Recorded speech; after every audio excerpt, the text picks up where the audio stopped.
So last time we were talking about purpose and talking about things that we were called to do or meant to do, but then there's a fear aspect that sort of hinders us or holds us back because of the self doubt. Now, what do you think will happen in your life if you allow that sort of hesitation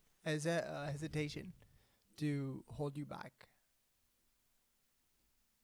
In my personal life. Yeah, like Um, you obviously brought up the topic of purpose because mm-hmm. you've been thinking about it a lot, and like the angle you're looking at it from is what would happen if I don't fulfill my purpose to some degree. Well, no, the question I was asking myself more so was, is there really a purpose, right? Because I always wanted to believe there was more to life than just living it. But then it kind of made me wonder, if there is a greater purpose, what would that be, right? So then I Mm-hmm. started bringing up, it is your greater purpose literally a singular task, right? To help that one individual Yeah, yeah. along their path so that they can do something for someone else, like that, again, butterfly effect. Or is it more holistic, and you are called to constantly just help people in like with this one particular skill set that you're good at, right? So the idea of, if you're really good at sourcing money, right, fundraising, it you use that skill set to then fund millions of dollars for different organizations that will, help people, then trickle again through them. Mm-hmm. They'll end up growing and being able to then use their skills because Yeah. you were able to help them early on. So it was just a kind of more so that. As far as my personal purpose, um, or the hesitation, I guess, is your question. I want to say it's obvious that if you are constantly hesitating on making a decision, or at least just acting on what you think you want to do, regardless of your purpose or not, then it'll always hinder any productivity, right? Because you're Yeah. not doing anything. Sure, but productivity, but it could you could also argue that the thing that you're trying to do, maybe you're not genuinely not fit for it or whatever, but you keep, at least with this message with 12 apostles and lost but found, Mm-hmm. you keep sort of, you're sort of persistent about it, almost saying that no, I'm pretty sure that is part of my purpose, to have these conversations. And yet there's like a hesitance in you, there's this like push and pull of like, I feel like I should be doing this, I need to do this, and then it's like, oh Mm-hmm. no, the lights are on, and like, what am I going to say, right? So in that sense, how do you balance those things out? Well, I think the first thing that, I think why I'm sorry. Okay, so the first thing is that I'm incredibly passionate about trying to build understanding, right? I think just in the interactions I've had, right? Or even from just watching other interactions happen between others, right? Like friends of mine, you notice how much, fights occur due to like a lack of, like, a misunderstanding, right? Or um how people can literally lose friendships over like a misunderstanding. And so then sorry, connecting that to, I guess, the church, having being, let's say, a Catholic, and then being taught one end that, you're supposed to be very understanding, but then looking at the culture itself and seeing that it's not as understanding as you'd think it'd be, it became something of, like, again, something that I was like, I really want to help change that, right? But having an incredible passion for that, or wanting to see that, doesn't necessarily mean I'm called to do it, or like that's my goal or my mission, right? So I'm doing it because I'm just like feeding off the desire to want to at least try, Mm-hmm. but very hesitant whether I'm actually the voice to do so, because I think the second guessing that occurs for me is, even though, like, I'm like incredibly passionate about it, the passion could also be, how do I say it, like, my reality is also subjective, right? So how I'm seeing the world and then thinking, oh, there's a problem that I want to address, Mm. could be just in my own head. That, I guess, is the best way to say it, right? So I'm like, I think that there's a problem and that people aren't as understanding as they should be, or the church is not whatever community, and so then I'm thinking I need to help voice that. Mm-hmm. But then when I do, everyone's just like, yeah, dude, like, we all know what you're saying and we're all aware of this. And the only thing is, I think it's a bigger problem than it is. You know what I mean? Like, Okay. Okay. So it's almost like you're kind of perplexed as to why everyone agrees that there is this disparity between the teachings and the behavior of the people in church, but it doesn't bother anyone to the degree that they want to do something about it. Well, first of all, I think it's more, I brought up the church, but I think it's more general. Like Sure. any community, right? There's Yeah. just going to always be judgmental people, right? Yeah. Whether it's like political, left and right, you can literally find judgment on both ends. But,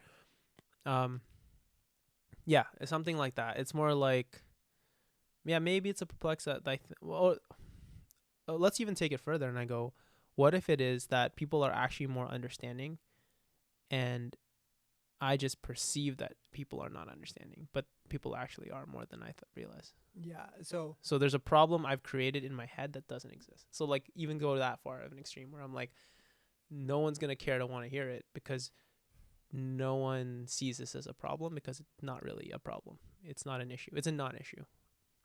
Like it. right. So let's entertain that line of thinking, and then I'll counter. Mm-hmm. So if it is truly a non-issue, and then you go out here and you start saying, "Oh, people have to be more understanding. Why are people judging each other?" Yep. The result of that is just gonna be people are gonna listen to you and be like, "What the heck is he talking about?" Yeah. Like, we're all good, we get along. Yeah. To whatever, some degree. Theoretically, the podcast won't gain any traction because people will Exactly. listen and be like, yeah, dude, we know. Yeah. And then just, So if you're wrong, Yeah. no one listens to it. There's no actual. The only cost is your time right now. Sure. I guess, right? Because there's no actual reputational harm or whatever. Because no one's Yeah. ever gonna see it. But on the flip side, if you are right, let's explore that a Mhm. bit Sure. deeper. So I guess, what is the intention of someone like your intention with someone listening to this, and your whole purpose for doing this is promoting understanding across barriers, across groups. What is, I guess, your ideal outcome of someone listening to this? Like, what goes through their mind? I think first, I think maybe if someone watching it just hears what we're talking about and relates to it, and is just, I guess, shares in that thinking, or if not shares, maybe learns something in what we're talking about and then begins to share in how we're thinking, then they become a reflection of that change, I guess, that I think needs to happen, right? So if you sit here and you find like, oh, you like, okay, so being a person, let's say, who is like, I stumble upon the podcast and then I listen and I go, wow, Merwin said something really interesting in the podcast that I really liked, and then it opened the doors to how I think about a new perspective. You gave me a new perspective on how to see something, and then not only now do I relate to you, so I feel less alone is one thing, right? I feel less alone. Now I want to take on that new confidence of being like, you know what, like, yeah, let's do what Marone was saying, and I want to apply that to some extent in my life. And so I ultimately become, like I said, an extension, right? I become more. It's like the whole carry it forward. Is it carry it forward? I think it was. It was like a whole. It was a Pay it movie. forward. Pay it forward. Pay That's it it. forward. I was like, it was a movie. Yeah. So yeah, the whole pay it forward concept. So you're like, you're just gonna help others, and then people are gonna realize, oh wow, that's really nice, and like, I should do that more often. And then all of a sudden you're. Well, I pretty much think just- before helping others, it's sort of, I think first the internal dialogue begins, and then it's almost, would the person listening or whoever we're trying to reach here Mhm. even be willing to talk to their friend about it. Because let's take the archetypical, okay, I go to church, all of my friends go to church person. Sure. Um, are we, is it almost like sowing a seed of animosity? Not animosity, is too strong, but sowing a seed of, are we doing everything wrong or are we doing some things wrong? Because that's a difficult place to be at, especially when you talk about the relationship between an individual and a group, or an individual and their friend group, rather, in this case. So you're saying the individual is, it's hard for the individual to go to the group and question if the group is doing everything correctly? Like, again, I don't know if I'm treating this hypothetical person with Mhm. kid gloves, because I personally never had that issue, right? The way I develop my friend groups is by knowing that there's freedom to question each other Of course. without like reckless abandon sort of thing. Yeah. Like, no matter what it is, you're allowed to question it. And if I'm not allowed to question it, I'm like, why are you so afraid of Being questioned. answering Yeah, these exactly. things? Yeah. If you're convicted of what you believe, you should have no fears of being questioned. Or not even convicted. It's having the freedom to share your doubts. Oh yeah, Because it's not about conviction, right? Yeah. Because the whole reason of bringing this up is you're not sure that where you are going as a person or your group is going as like a collective Mm-hmm. might be the ideal path, or it could be done better. Yes. Sorry, I was speaking towards the person who would be against you questioning it. Like, so Yeah. as the person who wants to question the group, you fear, you spoke to that person. You spoke to them being fearful of having doubts because they didn't want to out themselves as having doubts because then their friends may judge them, right? Theoretically. But I was speaking to the person who would basically be against you trying to speak up and basically being angry at you for doing so because I don't want you to question anything. Mm-hmm. But then I was speaking to the person who doesn't want you to question anything. What are you afraid of, right? What are you afraid? Why can't people question? What are you afraid of when someone comes up to you and asks you something that goes against what you believe? But yeah, to the person who wants to go to the group with doubts and questions, because they have doubts to their friends, Mm-hmm. I think, yeah, you have to. I think the even fun scenario is when this person with doubts goes to the group, but then there's an instinct where the group feels like they need to know the answer, where sometimes no one knows the answer. Yeah. Or straight off the rip, right? Obviously, you can spend time thinking about it, discussing it, looking up resources, etc. But there is this pressure that comes from the quote-unquote intangible group to know things, even though the individuals in the group might not know the things. Yeah. Which is interesting to me. Because it also happens in like work situations. Like if you're having like a team meeting, oh yeah, the team knows what we're doing. But then No if one you knows. go to any individual, they're like, dude, I have no idea what I'm doing. I'm just here. I'm just here because I was told to be here. That's kind of what he said. He said yes, Because everyone's caught up in their own thing, right? Like that's kind of the point, right? Like sometimes when a group comes to meet, but they're all individually have their own issues they're dealing with in their own jobs. Then they come in, they're like, no one actually knows what And to me, it almost makes me think about relationships between children and adults, where the more and more we get to speak to adults, like no one actually knows what's happening, but there's this air of authority, which is why, I don't know, maybe I caught on to this like when I was younger. I think you did as well. Where this person is just making stuff up, Yeah. Like, what is happening? Like one day they say this, the other day they're doing the other thing. I'm like, what's going on here? Because I think you and I relate over. It that happened. feeling. It actually happened recently. I was at the bank, and I was essentially talking to like a teller about like I had to do something like a financial transaction, and essentially I was trying to cancel something, and the guy was like, "Oh, I don't think you can," and I'm like, "Oh, well, I called online. They told me that I could, right?" And this happens, right? Like one person on the phone says you can, and at the bank they're saying you can't, and so I'm not expecting this guy to know like for sure 100%, and I understand like there's confusion, right? But the point is, he went to, like, I guess the manager or supervisor. Supervisor comes to me, super confident, like, you can't cancel it. You can't. No, you can't cancel it. I'm like, okay, but I was told online you could, this, and then, I guess through some prodding, it's like, oh, so what we can do is we can amend it, in which we'll send an amendment, and then the amendment will cancel it.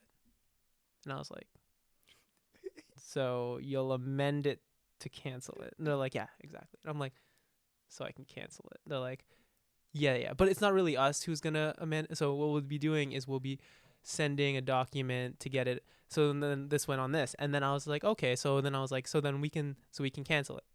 And they're like, no, like, we can't. I'm like, okay, this is semantic now. Like, it was like this whole discussion fight where I was just like, this person was so confident, and then in the end it was just like, so I can cancel it. I know. Interesting. And the thing that amazes me, and I think different people have different degrees or thresholds for this, Mm-hmm. is the ability to accept that you said something wrong or did something wrong, Mm-hmm. right? I think in a professional scenario, it's different because it's like, oh, I went to school for this. I put on so many years, and like I literally do this for most of my day. So how could I do this wrong? Whereas there are other things you're more okay. I messed up, whatever. Mm-hmm. But everyone has a threshold in a certain part of their life where it's like, no, this is too petty. This would never bother me. And Yeah. then you just find yourself stuck in the room. You're like, how did this happen? Like, how did I do this? And usually that takes like hindsight Mm-hmm. to sort of look back and be like, yeah, I was a dumbass. Yeah, and some people won't ever get to that point to even have that thought, and there's some people will. To kind of add though to the story and kind of apply, this understanding. In the moment, I was definitely a little bit more frustrated, but I related to try to understand the situation a bit better. I understand that a lot of people come in not knowing how banks tend to work, right? And so you kind of, as a worker, and I'm speaking from experience because I did work for the bank for a bit, right? You kind of have these like go-to responses that are basically affected and have been formed by previous experiences, right? It's almost like a form of jadedness where you now respond a certain way because you know what the person's going to say next if you say it this way. So now you have modeled the way you say it to kind of shut them down from potentially even trying to go to the next step. But it happens sometimes to a fault where you misunderstand what the customer wants because they actually may know what they're asking. And then all of a sudden, like, it becomes awkward because you're just like, oh, my bad, right? So like, I think that was the kind of the situation there where she was just expecting to be like, no, you can't. But then the second she realized what was happening and actually understood, she warmed up a lot more. It was more like, okay, cool. Yeah. And then I was like, okay, like, we'll be cool about it. But yeah, so that's another level of like understanding where I could have just chalked it up to like, this person's like incompetent, but I don't, that's one way, but you can also try to go further. So let me bring this back to purpose because we Mhm. sort of went on that tangent there, and I keep thinking about like myself where, well, yeah, I keep thinking about myself because that's all I think about now. But it almost whenever I'm faced with a thing that I know I'm supposed to do, or I think sometimes don't know it, but it's like, oh, I think this is the right thing to do in this scenario, and you sort of convince yourself it's like, no, yeah, this is the thing. It's hard, but I should be doing it.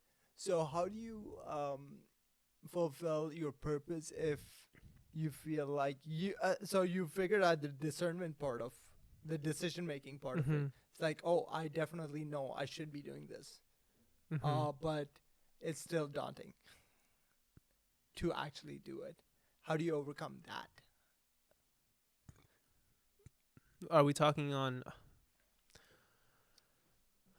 Like I'm talking about your, like, since you're a child till now. Like it doesn't have to be something like current, right?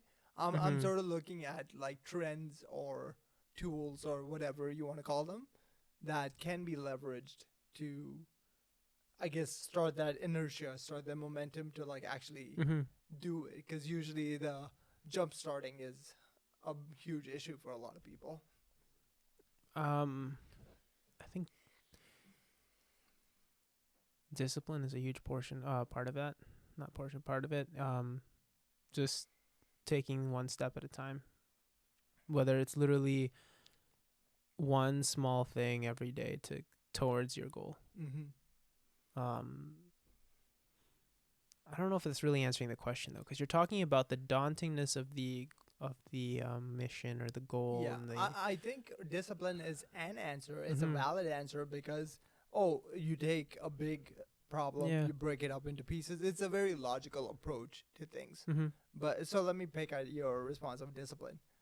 I think it is a tried and true method, right? Yeah. And if you persist and persevere, it tends to work. And like through taking the small steps, you are able to sort of introspect and analyze why things feel nice or feel don't feel nice, and adjust as you go Mhm. along.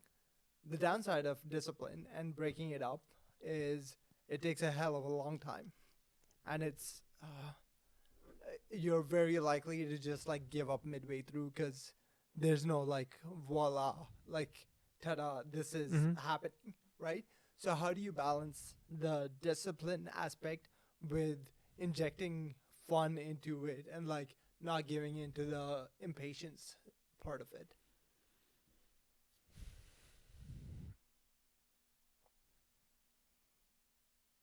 I don't. I don't know. I can't. I guess picture the person who is so confident about their um purpose in life. Okay. Like I guess I'm kind of. I understand the question, but I think I I can't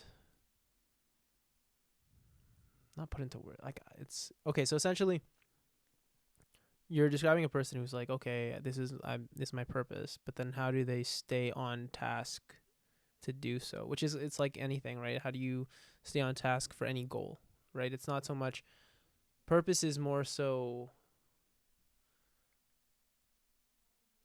like not an abstract, but it's not goal oriented. You know what I mean? Like it's I, not I like hear what you're saying. The thing I'm coming at this from is the downside of not having not applying discipline or not applying patience to mhm, your purpose is you could make yourself believe out of fear of not achieving your purpose that that is actually not your purpose.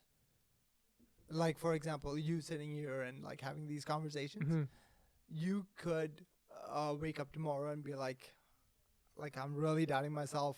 I don't think what I'm saying has much value and it's taking so much time out of my schedule, all this stuff. sure, And so maybe this is not my purpose.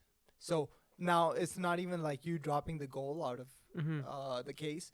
It's like you quote unquote lying to yourself and saying that this is not my actual purpose. Like it could get pushed to that degree. I think that's really a problem though for someone who is always striving for like a profession, or they or maybe they're just there's multiple reasons, like for example myself. I'll just use myself again as an example. Yes, I'm someone who strives to have some level of like there's a standard. It's not Yes. perfection, it's just standard. Like I don't, if it doesn't meet a certain standard, I don't want to put it out. I don't want to people to see it. um and that's tied to, or it can be tied to, depending on the situation, um also just being self-conscious, right? Of, oh, it's a reflection of myself. Mm. I don't want people to see that because then they'll think that I didn't do a good job, Yeah. right? Yeah. Other times it's just because it's really bad. Like like I don't think anyone wants to see it anyways, right? So there's no point in putting it out, because what's the point of putting something out that no one's gonna watch in the first place? It's so funny because I was gonna go into this like a bit later because Mhm. it has been sort of out of all the things that we have so similar to each other, this is perhaps a place where we differ, like opinion wise, because uh, I just want to have these conversations because I genuinely enjoy having the Mhm. conversation. Like to me, this thing or the camera doesn't exist in this world, right? Now, Mhm. the part that I agree with you with is I still don't want you to post it, right? Because I'm sort of like private in that sense. Yeah. But I do things for the joy of doing them, not because someone else could get value from Mhm. it. Or I don't know, because perhaps it sort of comes from as a kid.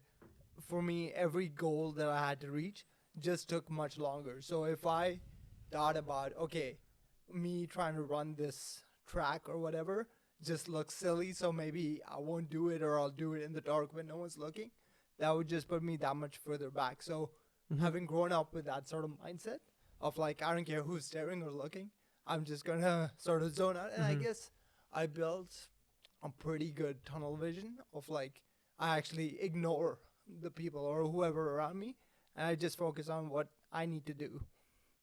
Right? So, in terms of this conversation, I genuinely want to get to a place of trying to answer the question about why people who might, to some degree, think this is my purpose, they'll actually convince themselves because they're too afraid Mm-hmm. that they don't belong. That purpose is actually not theirs. Instead of owning it and like dealing with the fear that comes with like, okay, this is a pretty big chunk that I'm taking a bite out of, and like I don't know if I can fit it all in my mouth.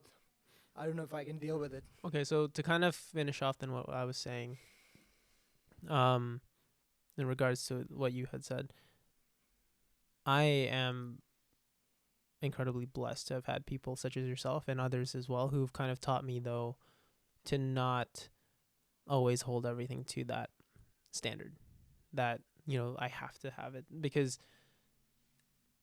it, like you were saying, it'll hinder, like again, use the podcast, like if every episode I thought, oh, it's not good enough, then what? Nothing, like we could shoot 20 of them, right?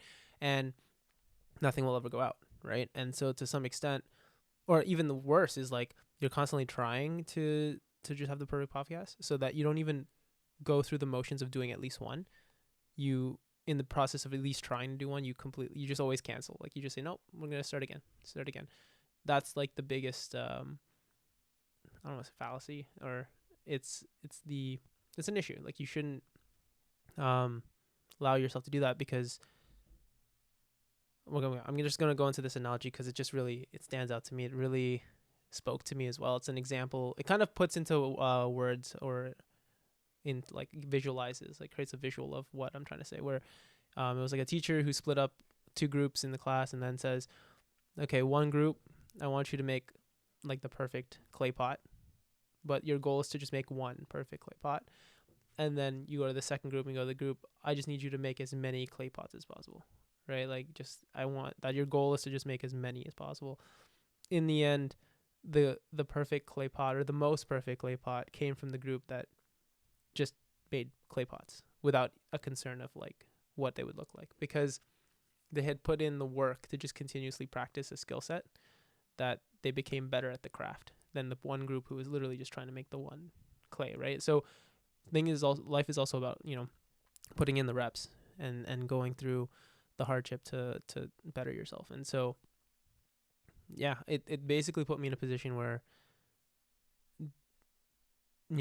so also speaking to kind of purpose, there are no metrics of success for a purpose, right? Like purpose is not a business or a grade at the end of every, like you don't get some kind of marker that showcases how well you did.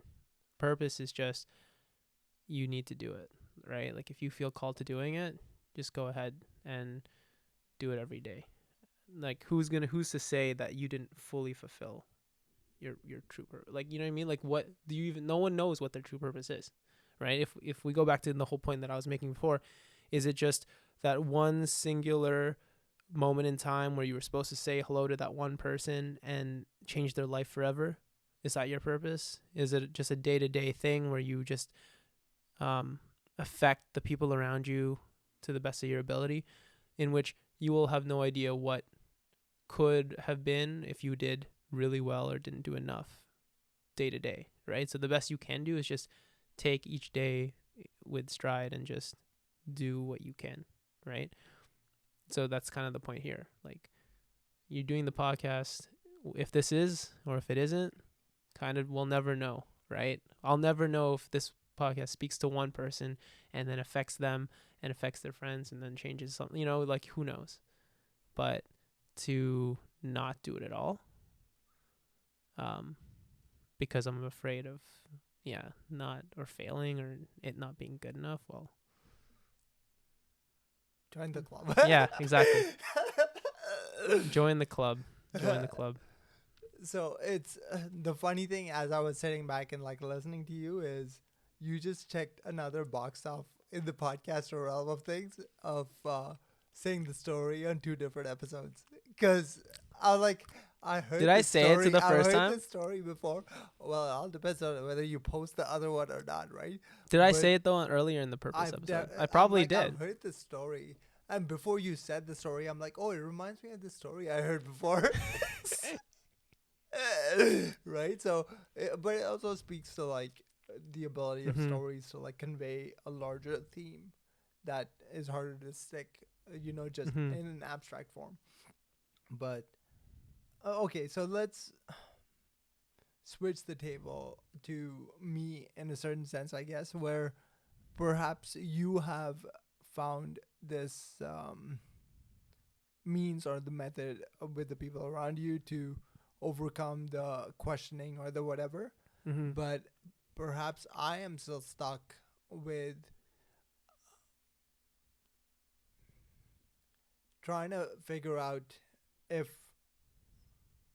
the purpose I've dedicated my life to so far. It's almost like, sorry, I'm trying to figure out the best way to say it.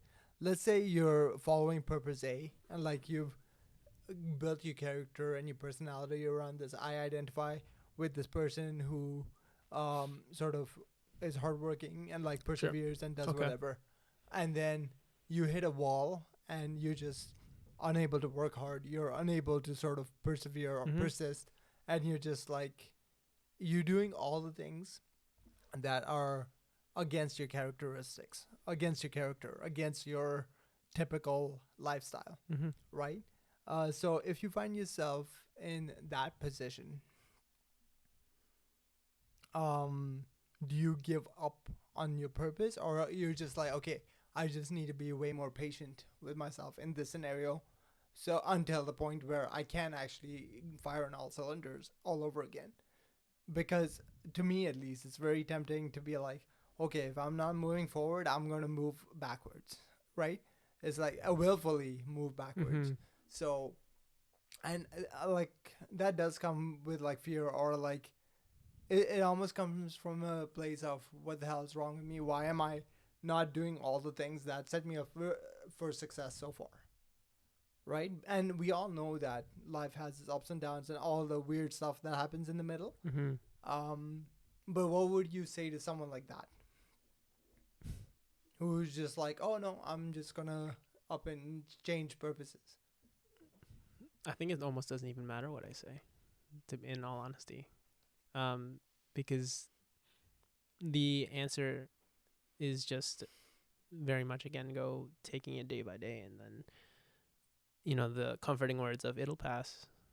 Such as like it is right. Like you when you're in the middle of the storm, you think it'll never Yeah, end, yeah, but you have no idea when one day you'll just wake up and things will start feeling a bit better.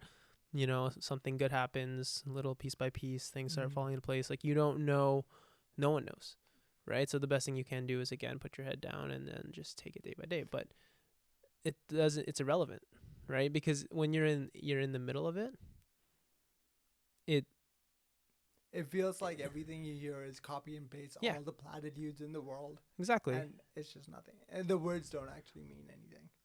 It's interesting. And Because it's all so generic, right? It's yeah, yeah, yeah, also like you yeah. said, copy paste. It's just repeating on like an endless record. And part of me kind of thinks about though, like we're always trying to reinvent, like as humans we always try to reinvent the wheel, right? Try to find newer, more efficient ways to like go about things. And in obviously certain aspects, yes, you can, of course, right? Technology continues to grow to make our lives easier, right? um but just even in basic like human interactions, right? And our experiences, one thing that all humans go through is just that, like, life. We all go through life, and so we all go through like the like ups and downs of it, whether falling in love, making friendships, right, being parts of communities, feeling rejected by communities. um so in a way, there are these like copy paste answers that they're just tried and tested, right? But in the experience of an individual as a human, the funny thing about it is like humans are actually an interesting, like if you think about us like as a species, or just like in general, all species I guess are the same. We only live for 80 years, right? So everything we learn, that 80-year-old who's experienced everything, those experiences don't directly pass on to the next generation, right? The stories can, but when you tell your 13-year-old or your teenager for the first time when they first fell in love and they're broke, they had a heartbreak, like, oh, don't worry, there'll be others, or it's you're too young. To that 13-year-old, that experience is their first real experience, and their parent doesn't understand, even though it does, right? And that advice translates. It doesn't to the 13-year-old in the moment, because they don't see outside of what they're feeling currently, right? Because for their first time in their life, that is their reality. And this is how they're dealing with it. No one can teach them how to. They can be told how to, right? And I guess you They can. could be guided. They but could be not necessarily guided. Made to do something. Exactly. That's it. Like you can technically teach them, but depending on how well they reciprocate what you're telling them, at the end of the day, their feelings and how they choose to process their feelings is solely on them. So like you said, you cannot make and prepare them, right, for what's going to come in life. So when you're in it, like I just have to, like, I can give you that advice, but I think what really helps the most is when you lean a bit, not a lot, not like fully lean, but like lean on those people around you, right? And allow them to kind of help pull you out. If ever, I feel like that helps speed up the process a bit more. Mm-hmm. I'm trying to decide where to go from there. Do you have a direction you'd like to explore by purpose? No, I want to ask you, directing it at you, the same question, because you spoke to how you find, how it is for you in these kinds of experiences. Yeah. It's funny. You and I have talked about this like outside, anyways. But I have this beautiful like compounding, compounding negative bias, if you will. Because as soon as I start going down the rabbit hole, I not only start digging deeper, but I'll also be like, no, guys, either I got this or like I don't want any help. So like all the stuff you're saying, like I said earlier, with the platitudes, they don't mean anything. Or people who want to try to help you, I don't want your help. Like, go shove it. That's literally my eternal dialogue, right? So, and again, going back to that, all very like detached attachment style, for an oxymoron there. Um, so to what degree? Again, this I'm trying to tie it back to purpose instead of just talking about how much of a mess it is up there. But it's almost like to what degree you're like, okay, this is part of my character. It's part of who I am and like my. You don't have to, by the way. It's fine. I'm like, to me, this is a very interesting exercise because within the confines of this conversation, I'm kind of detaching myself from it, right? Why? Because when you talk about someone who's a shithead, you don't want to be like, oh yeah, I'm the shithead, right? So you almost talk about this person as a third party, just so that you can really like scrutinize the part that needs scrutinizing, and then be like, okay, he's actually good here, right? Because if I start doing that to myself, I'll go way into the scrutinizing and like not be like, okay, these are the benefits or whatever. This is the bright side. Anyways, where was I? Oh yeah, digging the rabbit hole, and then a very detached attachment style. So almost like the people who are most likely to be able to help will just get pushed furthest back, if you will, because they could do the most quote unquote damage. Okay. By helping. Yeah. Right? I'm still trying to find the link back to purpose instead of just doing a psychoanalysis here. But yeah, like I don't know how you would link it back. I don't really. I think for me, I kind of want to know now from you. Would you say that there should be more understanding towards that type of character, who is again like pushing away because they're stubborn or whatever, Mm. whatever characteristic you want to attribute to why they're the way they are. Do you want to be more understanding towards those characteristics, um, and adapt, I guess, the response towards that person? And is there a certain point where it really is on that person's like plate, like it's their Mm.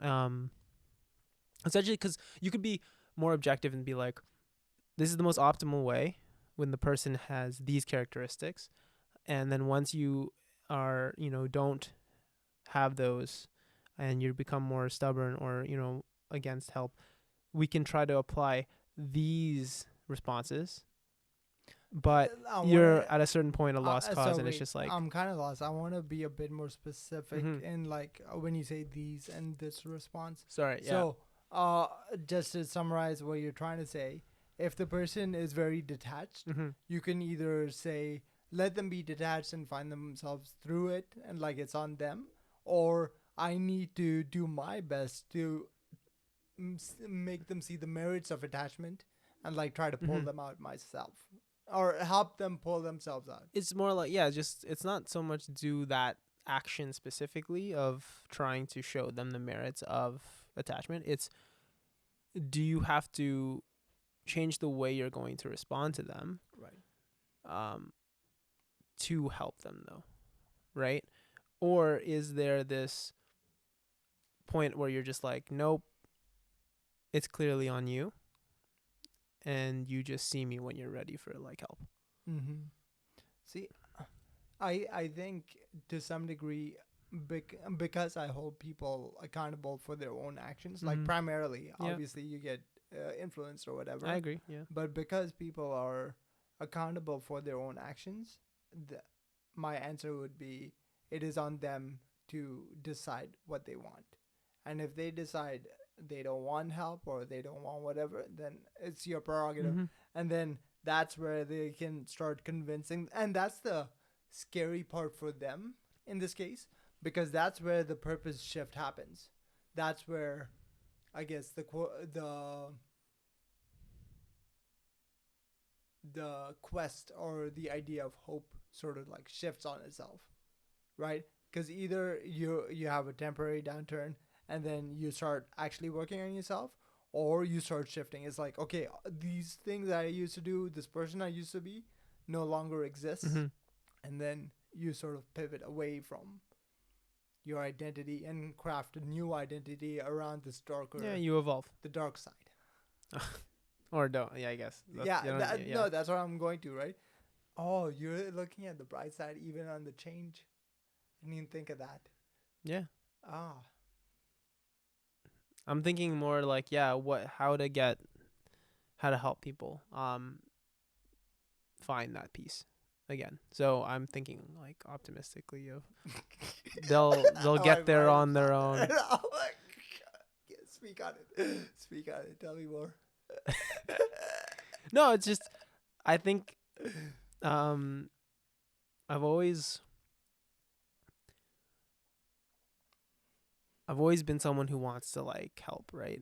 And try to like get involved if I can to some extent to try to help guide the person or push the person to see better, be more optimistic and kind of get out of whatever like hole they're in. But I also understand that it, like you said, it's very much though the person's decision. Like, and I've always wondered though, how much empathy should I have when the personality is just more inclined to, like you said, detach, right? Because there are some people who are more open to just being like amongst the community and like and open to people, and they kind of can get out of things sooner, right? But it's helpful, right? Because they're no longer taking it on their own. The weight is no longer just on their shoulders. Like, so they're really letting the load be like shared. But it's obviously not going to work for everyone. And speaking of myself, right, even though I'm like saying like how, like it's good to share, I'm not one to necessarily want like share off the rip. Like, I actually was always more so like, no, I'll deal with it on my own. Mm-hmm. But I also don't, I find like I don't carry things as heavy as other people, like detach as much. Like sometimes I do, but I'm kind of more like not lax, but indifferent. Kind of like indifferent about certain things. If I like process it and then I realize, okay, then it is what it is. Sorry, that's Yeah. neither here or there. My point was, though, if I'm gonna have more empathy towards someone who is detaching because that's just their personality type, but then I'm also saying I want you to be accountable for your actions and your decisions. There's a certain point where then I have to then say, no, like, this is on you. Like, you're detaching and you need to get over that. But then if I'm attributing their characteristic or their personality to be someone who struggles with connecting, it's, you know what I mean? You see how they kind of collide a bit? It's like, I want to say it's your responsibility, but then when I'm understanding you might actually have a disadvantage, Like lack the skills to connect. exactly, then I need to also acknowledge, okay, you'll need a little bit additional help, right? But of course, you have to reciprocate the help, but you aren't likely to reciprocate because you detach. So it's like, so then, what do you do? Do you leave them? Right? So I'm asking you, actually, do you think there should be a level of empathy or towards the person who has that characteristic in general? Would you say, nope, they're within their full faculties, like deliberately choosing this. So it is their action. Like, it is their choice, and it's their like, responsibility to get out of it themselves because Yeah. they're choosing it.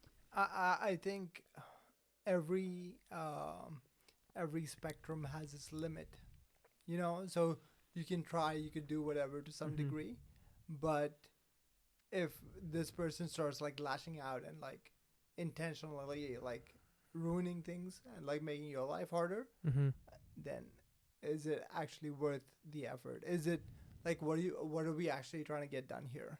Like, I agree that there has to be some level of understanding for this person. It's Mm-hmm. like, oh, they lack the skills, or it's almost um like going for a short walk outside is like running a marathon for Mm-hmm. them. So it's like, let's pace them. Let's give them like Mm-hmm. a month where this thing would just take me an hour to figure out myself, because like I've been through the paces Mm-hmm. already, and like I know what needs to get done. Whereas this person, they're new to it, or they find it more challenging. So that's one avenue of looking at it. So yes, there needs to be some level of understanding and like um, adapting to their needs, Patience. Yeah. right? But on the flip side, everyone gets pushed to their limits, and waiting around or trying to help someone else shouldn't come at the severe detriment to your own lifestyle Yeah. or I to agree the with things that. that you're supposed to care about, right? And I guess this sort of links back to a previous conversation that we had slightly. I don't know if you want to comment on it, of like, where do we draw the line between I need to be there for someone versus you need to fend for yourself? Like, what are you doing? Mm-hmm. Or like, at least meet me at this place and then we can figure it out together, right? Because at some point you might start enabling their Yeah. antisocial behavior, right? No, yeah, I understand. I think, yeah, you're right to the point that we had this conversation privately where, in our, yeah, there are situations where, like, I think, essentially, sorry to cut it, just sum it all up. Oh, I think perfect. it's subjective to the situation, to the person. Mm. Yeah, because like you said, the person needs to do it on their own as well. And so, like, I think, um yeah, like I don't know. We've already. Okay. Like, my point is, we've already talked about that. Where it is, Yeah. it's very dependent on the situation. I think that doesn't really address though when do you put the onus on the person though who is just more likely to detach? That's kind of it's the whole sorry to kind of it's the whole serial killer, right? Is it something in their brain that you blame it on, in which you then take away their um Agency. agency, or will they always have that agency, and then you can attribute that no, they it was much more difficult for them because of how their brain is wired, but they're still to blame. Agency. um Serial killer agency. Oh, that's a cool TV show. Serial killer agency. We got the best in town.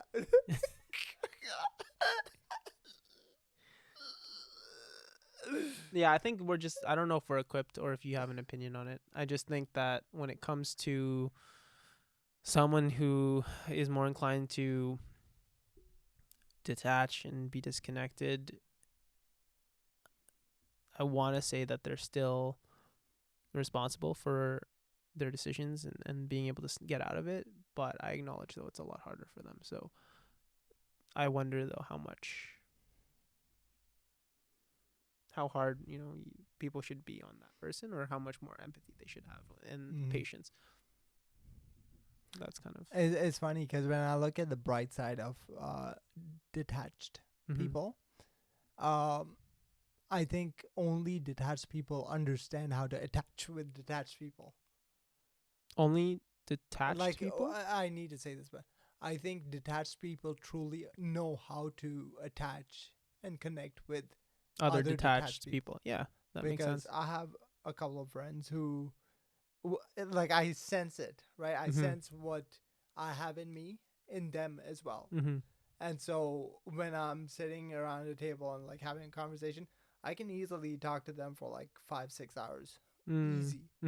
And it's like how they sort of change body language around certain topics, or when they get excited, there's like a hesitancy to get excited in front of someone else as well, right? And sometimes that even extends to when you're alone. It's like, I'm excited, but like you just hold it, you almost want to detach from yourself if you could, to some degree, right? It's like, let's take this excited person, like let him be excited there, and then I'll assimilate back or whatever. So I guess my point in that is like, you understand the patience that other people around you have shown you when you are in these like very detached zones, and so you are more likely to reciprocate that to other people. Whereas if you already have like a very connected sort of lifestyle, and you don't necessarily struggle with attachment and things like that, yeah, going back to the thing, like, you don't understand why this is so difficult. You're just sitting here and like sharing things, talking to people. Like, why are you being weird about it? yeah. Right? Something that you said though just made me think. Like, I think it just brings back the whole idea of, if everyone has an actual purpose and we are all different and we're all meant to help each other. Maybe again, it's not my goal, or it's not my role to help everyone, but maybe someone such as yourself might be called to be the voice to those who also have struggle with like attachment, and kind of help them. Like, that's your, let's say, potential purpose versus So the funny thing is, you're trying to turn this on me. The whole reason I sort of like went into this, one of the main reasons I sort of went into this line of thought and like shared whatever I did, is to almost like showcase your ability to like step through situations or walk through things, right? Because talking about your purpose in terms of why you're even recording this or doing this, and you're trying to like pin it all on me, just like you pinned something else on me back in 2017, which we won't talk about right now. Right? So it's again, like my goal was to sort of showcase the benefit that you provide from like stepping through these scenarios, Mm-hmm. or like stepping through what does this person feel like and what do I feel about that, you know, and not being like, oh, this is how I feel and that's how it is, versus these are the nuances around this character or Mm-hmm. this trait or this archetype.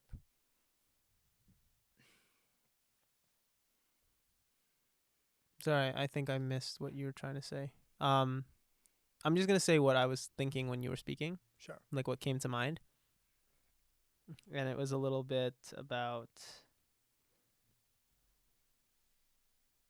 Oh man,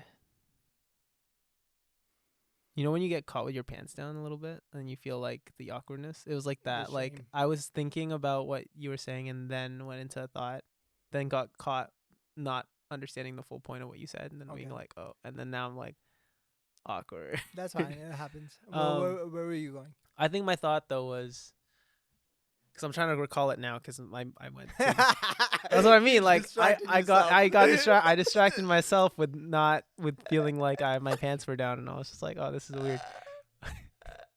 Um turning on me and I said, "Oh, I think I was trying to bring it back to that and be like, as far as my purpose, as far as this experience, as far as, you know, what I can say to to this process is that I have no idea if this at the end of the day is actually my purpose. I have no idea if there is any real value that will come of it. But to the point that if I at least help one person or, we're able to speak to one person or do any good, then that should be enough of a purpose to have done it. Right? Because if you make the world a better place, even if it's just through one person, I do believe there's a cascading effect that can occur. So, kind of not paying attention to, again, the results. I don't believe in any way the purpose is result focused. Like there is no metric that you are measured by as to whether you achieved it and to what degree you achieved your purpose. I think as long as you've done some positive change, you are achieving So let me what you jump. think your purpose is. This is Okay. kind of separate to what your actual purpose, but like Yeah. you're doing something that's good, which is like disregard what you know think specifically your purpose was. So it's the second time that you said this thing. Because unlike you in counting purpose, I'm actually counting. And I wanted to ask you about it then, but I think now is a better time. Mm-hmm. You kept saying that you cannot quantify the degree to Mm-hmm. which you've accomplished your purpose. Yep. That doesn't sit right with me.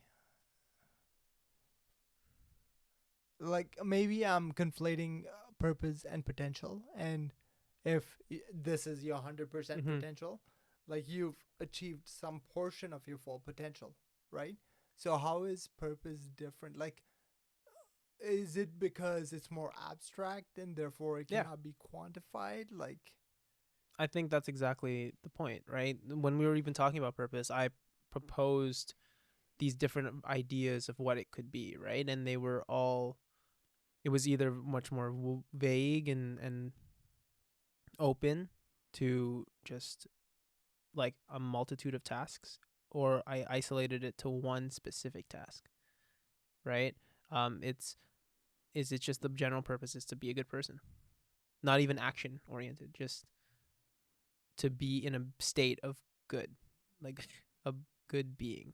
I don't, what that even means. Again, is very abstract, but we didn't really. There's no way to define what your purpose is, right? So how can you create like or quantify if you achieved it when you don't know what the goal was, right? maybe you don't know what the exact goal is, but at least you know the direction of the goal. Like, for example, if you go around stealing things, Mm-hmm. you know you're going in the wrong direction. If you go around killing people, you know you're going in the wrong direction. So you're still going in the stream where it's like it's getting closer to the purpose. So it's almost like, imagine like you're in the middle of a circle Mm-hmm. and you're supposed to hit like uh within 5 degrees of north, Mm-hmm. right? So as long as you start walking into the northern hemisphere of that circle, you're heading towards the 5 degrees north. You might not end up within Yeah. the 5 degrees of north, but at least you're headed in the right direction. So to that degree, you can quantify how close to Okay. that five So degrees of in north our you goal got. to try to quantify what if you can, let's say that's the question, right? Can you quantify um how close you were to your purpose? First, we have to discuss then if you were the villain in the story, again, i.e. Hitler. Hitler, It's a perfect Judas. example, Yeah. Judas, right? Is that their purpose?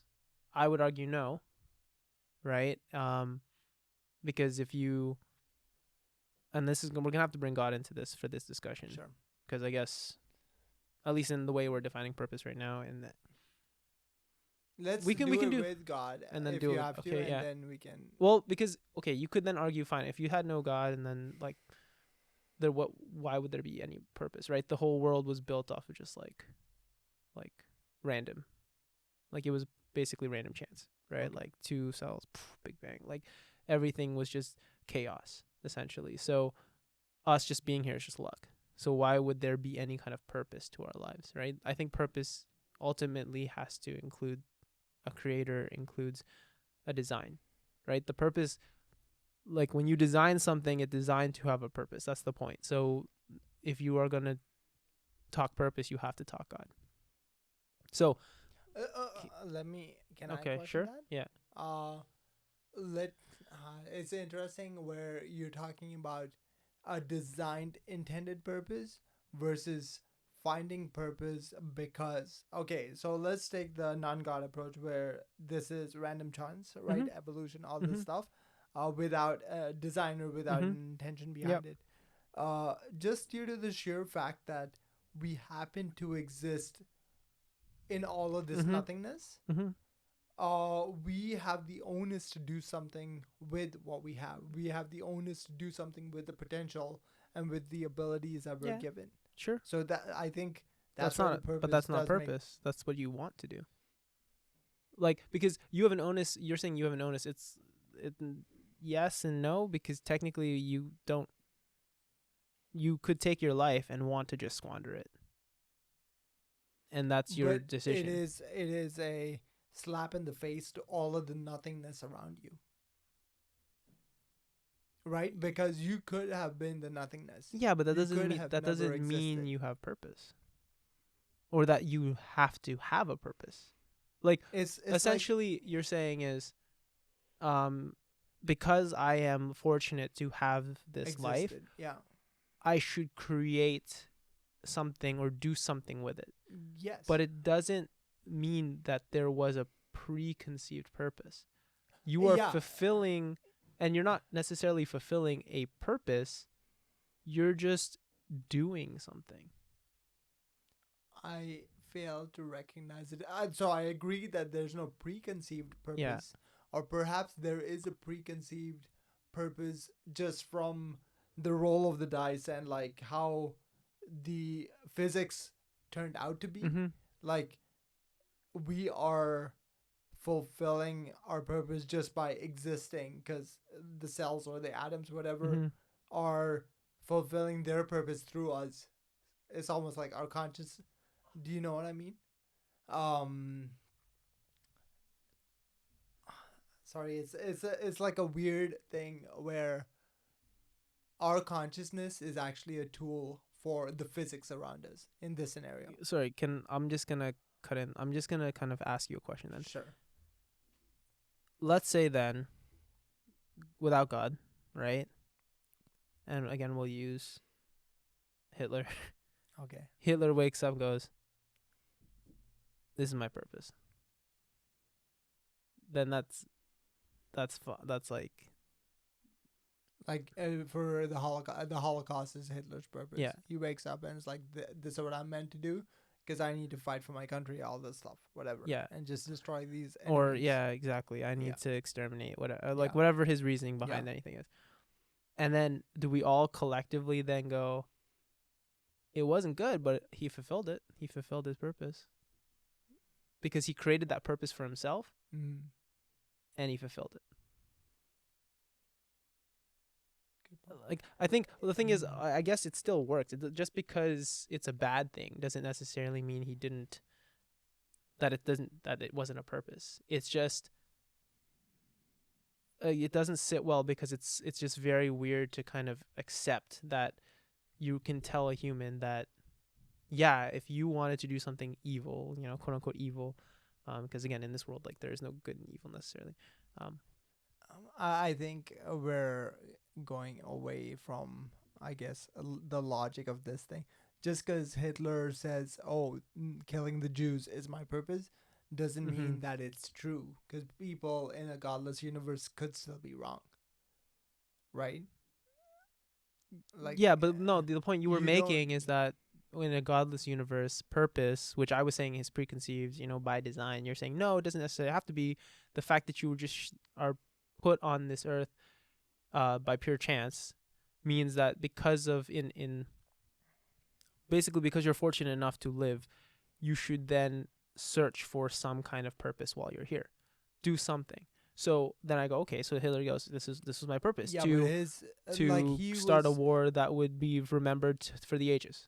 Yeah, but he was committing an act of destruction by purpose. I think uh, in a godless universe or a universe with God's intended purpose, Mm-hmm. the goal is that we are seeking out, we're seeking to do something good, something productive, something that helps the people around us and future generations. And it also fits my theory of like our consciousness living as a tool for Mm-hmm. physics, right? Because physics wants to like Mm.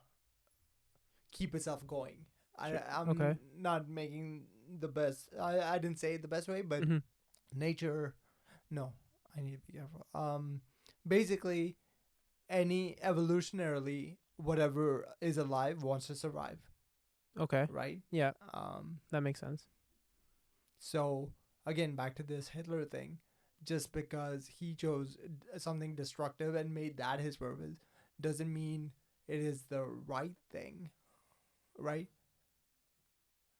But that's like if you are not designed to do anything, your choice in what you choose to do as a purpose doesn't have to be inherently good. Like why, right? If you were designed to do something via God, technically, yeah, God could have designed you to be the villain too, which is what we can talk about. But I already can poke a hole That's in that yeah. because that's like, I guess, okay, just to address that, I guess Yeah, do that.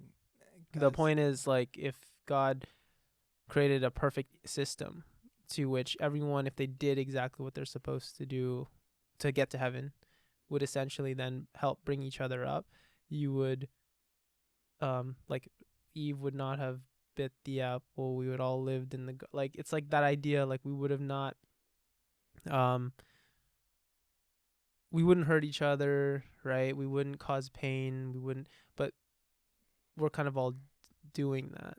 So essentially God's purpose for us would be to do good to each other, to help each other grow, to help build each other up. And if we all fulfilled that, then we would all push each other to heaven together collectively.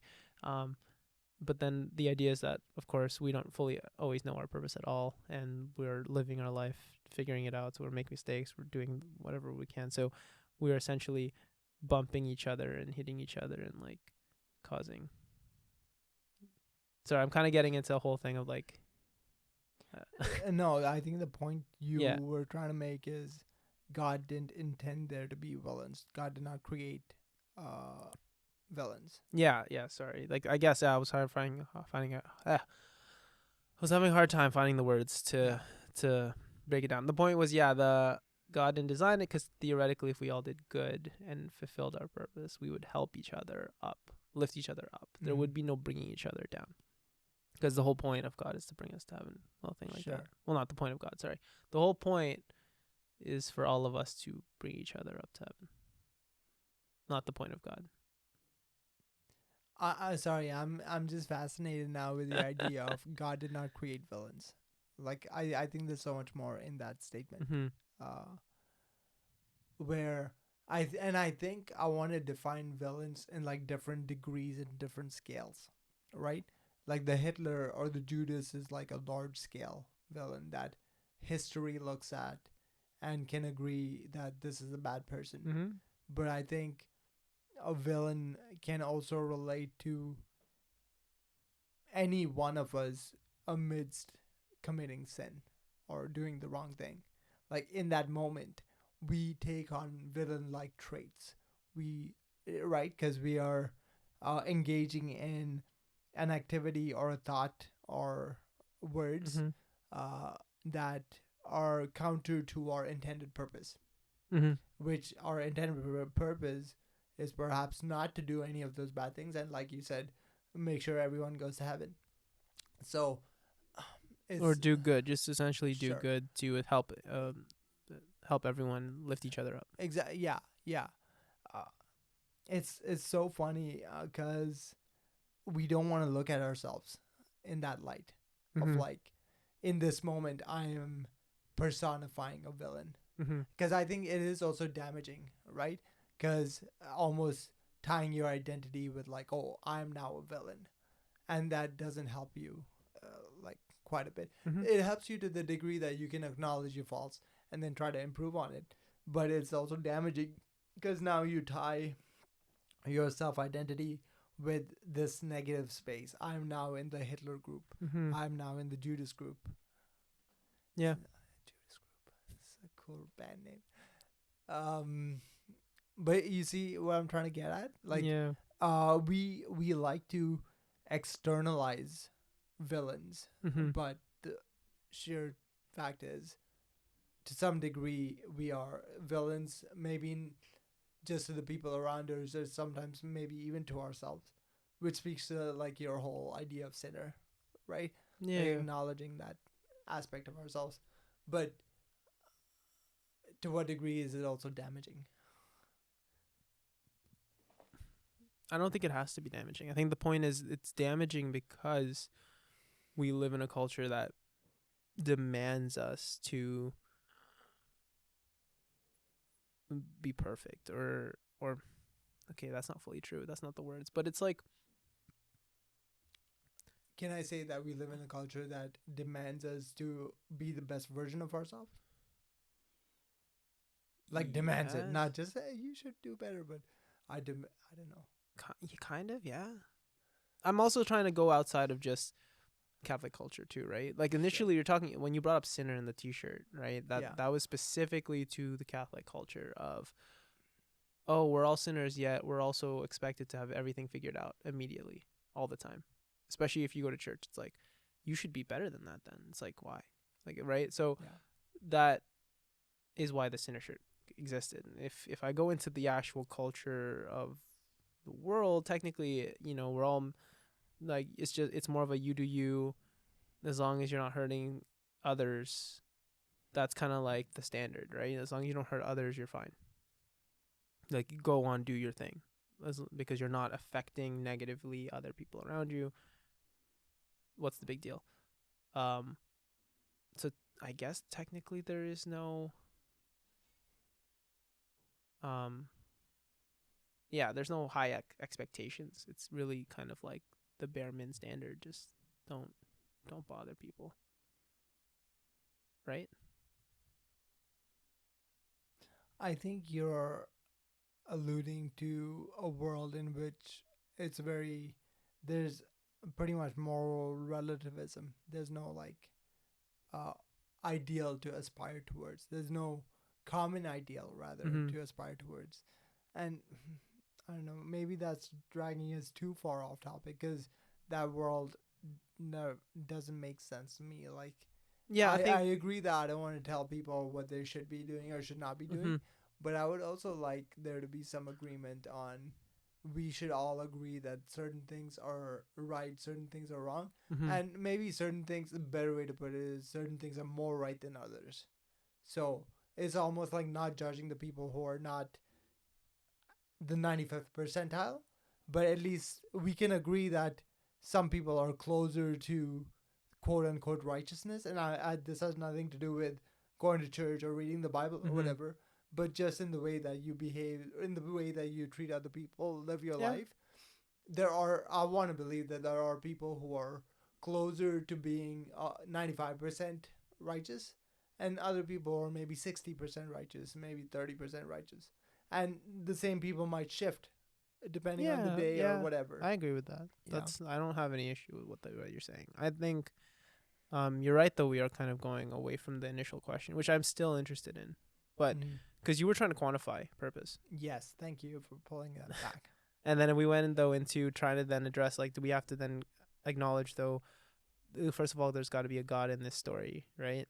Which you kind of wanted to go into. Yeah. No, there isn't. But then we went into like a whole different. None of that made sense to me either. But let's go back to quantifying. Okay, so the point is, okay, I'm putting in a God in this situation, right? God, it has designed a purpose for each person, and each purpose is good, right? Because a negative purpose of to design people to be bad people doesn't align with what God as a being exists to do, right? The all-loving God would not design people to then end up in hell. Yeah. Right? Unless, like, the worse they do, the better. Like, oh man, that would be an interesting. What a twist that would be! Just show up at heaven, and you welcome see all to the world of integers. Yeah, just add a negative in front of it. Yes. Okay. So the point is, then we acknowledge, okay, it's got to be a good purpose, right? So now we're like, okay, everyone has an intended good purpose, but you don't know what it is, and we're not going to tell you. Then you wake up one day thinking your purpose is, okay, like, your purpose today is to do this podcast. You wanted to start this podcast for whatever reason. You think that's your purpose. Do you know if how do you measure? That's what you think it is, but what if your purpose is, again, to move from this into doing, like, talks or write a book? I don't know. Like, what if your purpose is not any of that? What if your purpose was to do this for a year just so, again, your words could hit the ear of somebody else? You'll never be able to know if you hit that purpose or if it's an ongoing purpose. And so how do you quantify it? I see. So what you're saying is the brief stint of your life that you spend recording these conversations is just a thing that you do on the path to your greater purpose. It could be. Or it could be the whole thing, the whole book of your life, the whole list of works you've done is your entire purpose. Like, let's say there's a book of 1,000 things that Merwin could do, quote unquote, under his purpose, and then there's just like a little check mark every time you nick one. I guess that's how you quantify it. But then you wouldn't be able to. The quantifying would occur later, where God looks at the book and goes, "Oh, so you've hit 800 out of 1,000. That's an 80%. Good job." You know, like, I guess that could be a way you do it, but that's not you. So the fact that we would never be able to know and never be able to, the fact that we'll never be able to know means we'll never be able to know whether we're doing a good or bad job. Let me try to question that a little, because I think we would know if we're doing a bad job, like a definitively shitty job. And it sort of comes with the story of, have you heard of the David Goggins guy? No. Pretty much ex-Navy SEAL, used to be fat, lost a bunch of weight. Now he does like ultra marathons, etc. Oh yeah, okay. So basically, his outlook on this is, if you were to ask him what is your purpose at age 20, 24, he would set his bar at like 50% of his actual potential, of his actual purpose, right? So I think that to some degree we know when we're not fulfilling our purpose. It's like, sure, we can't wrap our minds around what our overarching, like, full list of purposes are, but to some degree we know what the general vicinity of our purpose is. You're talking about that feeling that you get when you're not fulfilled. Sometimes, yeah, I guess Because I think, the right, role of purposes is to make you feel fulfilled. the idea, yeah, that the reason why I'm doing this is because I was, I'm working, I'm doing this, but I don't feel fulfilled. So I'm searching for some greater purpose. I'm searching for more to life than just. So you're speaking to that experience, that feeling first. So you'll know whether you are on the track or not. Right? I think that's where I'm going with this. Okay, so let's say you had that feeling, now you're doing it. So again, we'll go to me then. I feel more excited about this because it fulfills me, quote unquote. Because, like, not really, but you know what I mean. I'm feeling more. Yeah, you look very fulfilled. Right. The energy just oozing off you. Right. Now. Like I feel like, okay, maybe I'm on the right path, like, because I'm doing this. But if this literally never hits more than 100 viewers a month or a month, or like each episode, sorry, 100 per episode. Sorry, go ahead. Is that a failure?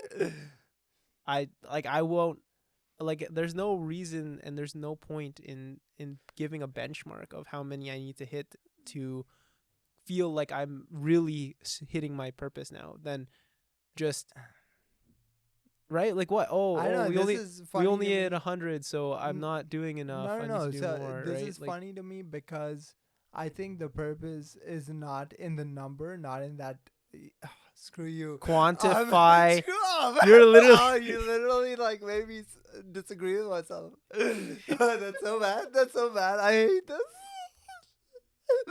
This is awesome. I like it. I like it. I like it. So like, what's it called? Disjointed. Oh jeez, but it's cool because, yeah. So let me switch it back to numbers in my own way because Sure. Obviously no one likes losing so badly. So it's not about the number on the other side of the conversation. I think to me it's the number on this side of the conversation. So how many of these conversations can we have? How many hours do we put in? Mm-hmm. And not just recording, because we can just talk shit and like, just be like, oh yeah, I did 10 hours today. But actually pushing our boundaries intellectually or psychologically or whatever we're trying to do here, right? Because to me, it's going back to when it was uncomfortable for me to walk or run in front of people. It's just getting lost in the process of it without any thought for, am I going to reach, like, yes, I want to reach the finish line. Mm-hmm. Like, it would be nice to like cross and like, everyone's clapping, whatever. But that's not the reason why I'm doing it. Like, God, I'm hoping, like, no, I'm not going to say that. You know what I'm thinking. I don't want anyone to listen to this, actually, because it gives me a level of freedom to just explore the idea and say the silly thing or say the wrong thing or disagree with myself, right? And, like, sure, I guess to some degree, I like the merits of people openly saying, okay, we're sitting here, and you literally made me disagree with myself, and I'm fine with it. Like, I think it's pretty funny that I'm able to hold both these ideas in my head and just be like, no, this makes sense. No, it doesn't make sense. Like, completely, turned on myself. And to me, that's so funny. Yeah, How a brain is capable of doing that. I agree. I think that to your point, I think exploring these thoughts, like, we have acknowledged we don't have all the answers, right? I think we have a framework that we've created that we think kind of works, but we have not filled in all the details yet. And so we're still shifting things around, and we are doing this because we have a general purpose, a general overarching idea of what we want to talk about, but we have no idea what's fully going to come out of these conversations. But we're hoping it's for the better. I think that's the point, right? And I'm willing and ready and want to learn from these experiences that we're having, right? I think the idea is hopefully we want to have, other people who know better than us come in and talk to us, because I think it'd be incredible to learn from people who have different ideas and perspectives than just our own, because that's how you kind of grow at the end of the day. I think that's how we become more understanding of each other, is when you learn how other people think and how we Yeah. all live. And I think even between the two of us, no, like I think the reason we get to a certain level of like common mindedness, like Yeah. obviously you have differences from me, but we sort of bonded over the fact that you would say something and I would just be like, get out of here, that's BS. Mm-hmm. And then you'd like paint the picture and like really throw scenarios and questions. And like I'd like to think that I did the same Yeah, on of course, your end, of right? course. Like I said, I've learned from you quite a lot. Yeah, it's to me that's the fun part of a conversation, because like I said earlier in like a separate conversation, I think with Laura, oh, as soon as someone starts agreeing with me, I'm like, get out of here. Mm-hmm. What's the value in this right now? Like, why am I even talking to you? I don't need you to have this conversation. Technically, for many, it's to validate how they feel and to make them feel like they're more on the right path of thinking. I think that's the thing, I though, can right? see the I merit think of that. Yeah. us talking this podcast, you want people who also agree with us to not just be like, well, what the heck, you guys are saying what I think, turn it off, right? It's like you kind of want them to feel like a little bit more empowered by That's as true. well what they're feeling, thinking, okay, for now at least, I think I'm on the right path. And I think we're all thinking the same thing, and that's a good sign that I'm on to do better things. I also think that if anyone who listens to me agrees with 100%, Mm-hmm. I start questioning their critical thinking or whatever is up there. Like I don't think two people can agree on 100% of things. Yeah, but there's Like also like what, generally, 8 billion plus people in the world yeah, now. that's fair. There's got to be at least some duplicates. But then there's also like so many iterations and so many cases, right? Yeah, well, it could be also like if you go into details, it's like the percentages, right? It might not be the exact same, Sure. but you may still be aligned on a lot of things. Yeah, I think alignment is key, alignment of value systems, Mhm. etc. But generally speaking, I would hope that no individual agrees with 100%. I think generally you'll Mhm. go along with it, but Mhm. I'm hoping that I say at least one thing that is like, okay, I disagree with that. Yeah, just slightly. Like Yeah, they're with you on like 80% of what you said, but that one thing on that yeah, one subject, they're like, yeah. I think that's part of like that's what makes me happy, like to know that people exist who sort of don't 100% agree yeah, just because it's being said. I agree. Okay, one sec. I want to see if this takes us somewhere. Unless you have somewhere else. No, go ahead. One of the lines in our like purpose part one that I said that sort of like lingered with me Mhm. is you need to have balls to deal with dicks. Mhm. Wherein, in this case, the dicks are the people who might have wronged you or hurt you, and obviously balls is equivalent to courage in this case. So I sort of want to reflect on that portion of it a little more, because I think that's where we sort of cut off, right? Do you think there's a little more of a reflection on that? Because you were sort of talking about maybe you're not intended to be the one that sort of helps this person Mhm.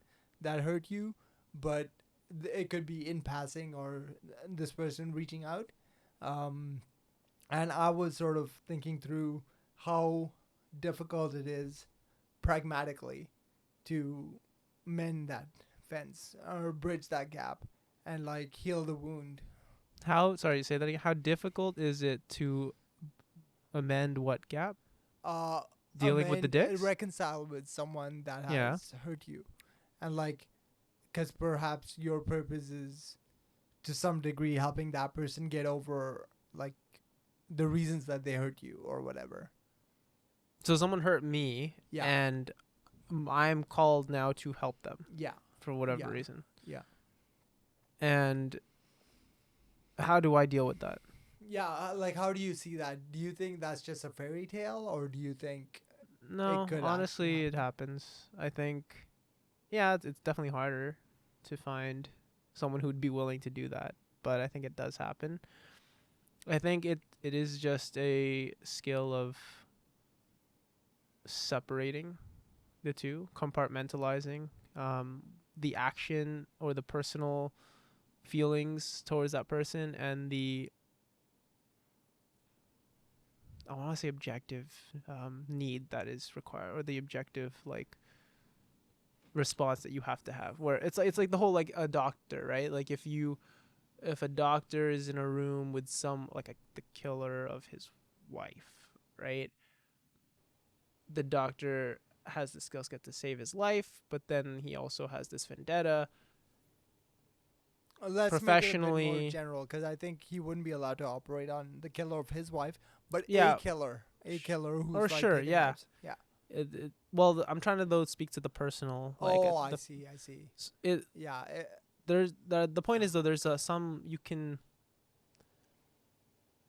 should always save a life, and you can't deliberately misperform the surgery that you're gonna do to, or essentially kill the person. But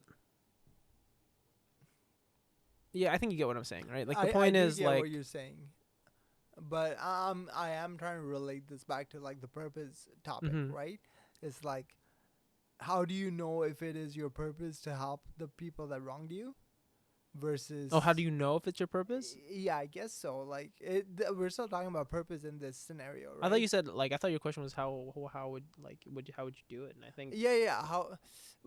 because For me, sorry, all these things are so linked in together. mm-hmm, LinkedIn. Sorry, HR is on my mind. yeah, But it's because let's assume it is God's purpose for you, and then because of the hurt, because of the pain, you start pivoting away. You start convincing yourself mm-hmm, that it's not your purpose. Again, all the stuff I was talking about myself, right? Where because it seems daunting, it seems hard, it seems close to impossible. mm-hmm, You're like, this can't be it. So I should seek out another purpose. I should not do this. Versus leaning into it, sort of knowing it's going to be hella hard, but you're like, okay, mm-hmm. no, I need to piece this together and find a way to do it. And that's where the pragmatic part of it comes in. Well, it's I'm trying to, like, okay, one, I want to say it is possible.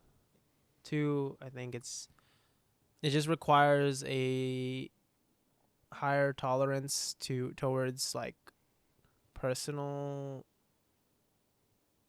feelings, or like less pettiness. I don't know. Sorry, I feel like I'm lacking the words. Essentially, kind of going into how would you approach it, for example. So someone, let's say, who hurt me needs my help. One, personally, there's very few things that I'm upset about that are so like that affect me so much to the degree that I can't look past it. Mm-hmm. I think, man, it's hard to put into words. I'm actually struggling because Take your time, think about it. We can. like, I can see it and I can envision it and I know how it would play out. I just it's almost like, how do you put it into a step by step process, right? Like father vid, style, like number one, like, like Yeah. do this, number two, and do that. I think the type of person, or like how anyone would approach these kinds of situations is, one, you'd have to be able to, again, compartmentalize your feelings. Take the personal hurt that you have towards that individual and essentially really weigh not how petty it is, but really weigh not how petty it is. Oh yeah, weigh like you have to weigh how much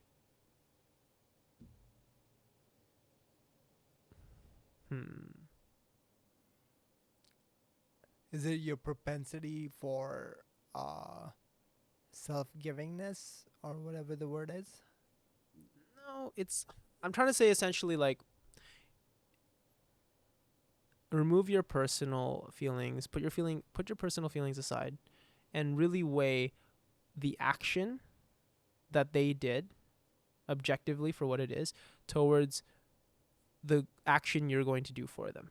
So if you were removed from the situation and you found out this person did this to someone else, and then you realize though that they're in a position that they can actually change and grow, and that your action towards them would do greater good, are you really going to let your pettiness, because at that point it's pettiness, right, stop from allowing this person to grow as an individual? Because, and I think I've spoken this to in the first half in the first episode of the podcast about purpose, is like, you don't like that person did this to you, and now you're in an opportunity, in a position to help this person now no longer do this to other people, be a better person, to grow. And instead of being the better positive change to help them grow so that they will no longer, be like a quote unquote negative force in the world, you are saying, no, they hurt me, so I can't help them, right? Of course, that's still difficult. I'm not taking away the fact that it would be hard to compartmentalize in the first place, but I think the ability to do that comes with the skill of being able to have a higher tolerance, right? So if I speak to myself, I generally have a higher tolerance, right? Like, I can be very much personally hurt by what someone's done and really bothers me. And in my personal life, like as far as like hanging out, let's say, with that person on a daily basis or anything, I wouldn't really want to do that. But if I am in a position where I can help them, right, be a better person, why would I not? Like, I don't see how my personal feelings towards them should matter here, right? Because at the end, I help them. Doesn't mean now we're besties and like I'm gonna go out to dinner with them every day. It just means, okay, I helped you. Now you go along, do your thing, and I'll just continue doing my thing, right?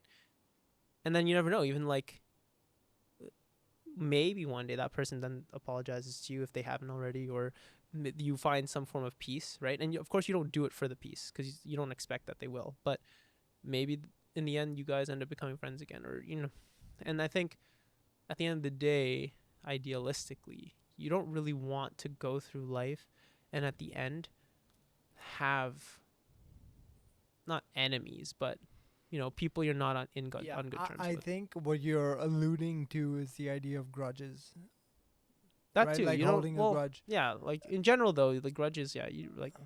I know. I think you and I are, I guess, lucky in the sense that neither of us have the bad fortune of like being weighed down by a bunch of grudges, because there is a certain type of character that inherently holds on to things. Yeah, it's harder for them. They struggle with letting it. Of course. Because sure, like both of us have been hurt by people in the past, but for me, it's almost like, okay, peace out. Wish you the best. Like no ill intent, but I don't want to look at you right now or ever. Which for defining those specific, I want to define that though, because there is a very, very small fine line between grudge, and it's something that I've always kind of played with and I'm kind of teetered on and wasn't very sure, because you can not have a grudge towards somebody but then also not want them in your life. You know what I mean? You get what I'm saying? Or is that like someone might be no, that's a grudge. Like you still have a grudge towards that person. I think that's an interesting take. I think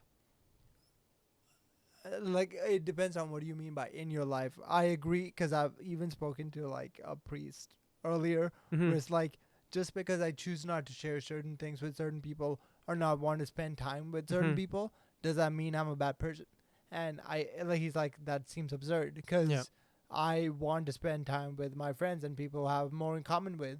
That doesn't mean I'm going to seek out people that I can't stand. And it's like, oh no, I'm just being a really good person. Yeah. I need to spend time with people I hate. Like, that's not it. But at the same time, I think you raise a good point in terms of if an opportunity came where I could help them, I would, within reason, right? Yeah, of course. Exactly. So, like, give me $20,000. I need it. Help me. To that point, it's I would try to treat you as I would like any stranger. Like everyone in my book starts off with a baseline level of human respect, and then it either increases or decreases based on how you behave. Yeah, how your interactions with them. Exactly. So, like the ideal would be let's get as close to the starting point as Mhm. possible. It's Yep. like I just treat you as I would any other human being. And it's funny how the grudge, it's sort of like tempting to be like, am I like begrudgingly speaking to this person? Mhm. Like, am I holding on to something? And I think sometimes reflecting on that itself starts driving you nuts, at least for me, right? Yeah. Where it's like, okay, let's just keep it simple. It's almost like the chances are you might never see them again, and like, as even if you tell yourself the story of like, I've forgiven them, whatever. But I think that could also backfire on you, right? Because like, oh yeah, I processed everything and like whatever, Mhm. and then as soon as you see them, you're like, oh, you know, you asshole. That also Like, happens how too. dare Yeah. you? Of course. And then which you're still holding on to Yeah, something. yeah. So it's I think there is like some level of blurring of the lines, I but think so. Yeah. because the worst case is even when they're not around you and you don't want to think about them, Mhm. it's just weighing down on you. Mhm. That's like the worst case scenario, right? But I think it's some for some people it's a good enough place to be at where you Mhm. don't think about them a lot. You think that you've forgiven them or like you don't hold a grudge against them. But then obviously if you see them, like there are certain like triggers or whatever, you're just like, and then it sort of like brings back all the hurt and the bad feelings and So all would you that say a stuff. grudge? You would be. It would be safe to say the person just no longer has a grudge if they're able to not feel some kind of way when they interact with them.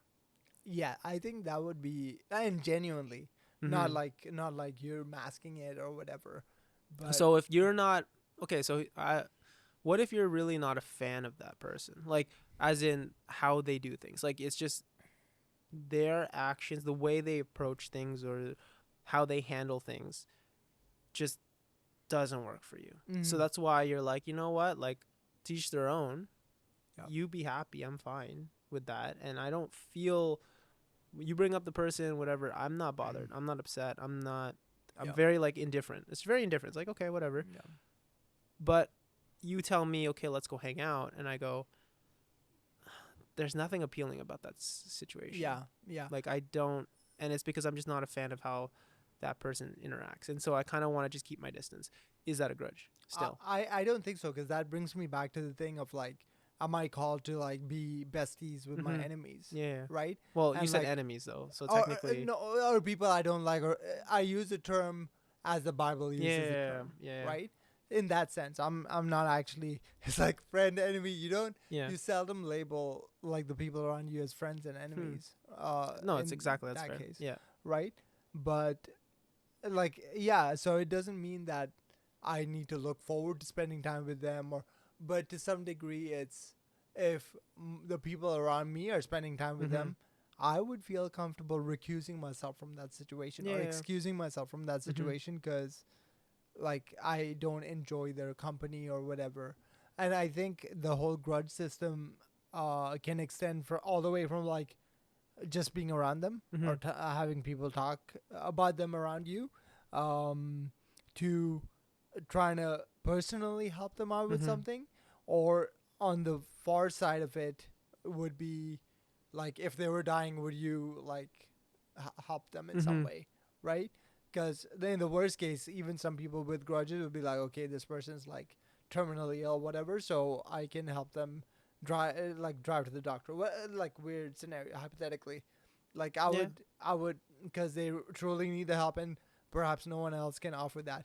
But it's almost like, oh, you just wanna like be around me now. Like why do you want to do that? Like I'm okay saying I'm uncomfortable spending that much time with Mm-hmm. you, but what do you need? Like I'll try to get someone else to hang out with you or Yeah. whatever. Or if you want to hang out just to like have a conversation about what happened, Mm-hmm. if it helps you, maybe I'll listen to it. But then again, it's like you're putting yourself in a vulnerable position as well. So it's Yeah. like, how ready are you for that? No. Yeah. I think that's an interesting thing to explore because having a grudge is how would you define it? I think. Hold on. I want to pull it up. Actually, I'm gonna So pull it up. I need to make a note. Oh, well, audio note. Mhm. Grudges by the judges or grudges for the judges. There's like a cool poetry thing there. Like imagine a judge that holds a grudge, and then he wouldn't budge. This Oh, guy's dude, on a there's a rhyming poem scheme. there. Okay, There's a so it's poem a there. persistent feeling of ill will or resentment resulting from a past insult or injury. So yeah, as long as there's no persistent negative desire to want to like hurt the person or have like yeah ill will is the term used in there. I think then the grudge is squashed, right? And that's the point. Like is being able to help someone who's hurt you in the past is no longer having a grudge against them and understanding though that whatever they did to you, as much as you're not a fan of it, isn't really enough of a reason for you to not help the person because you don't want that person to be again have like a bad life. So if you can help them improve Yeah. it, why not?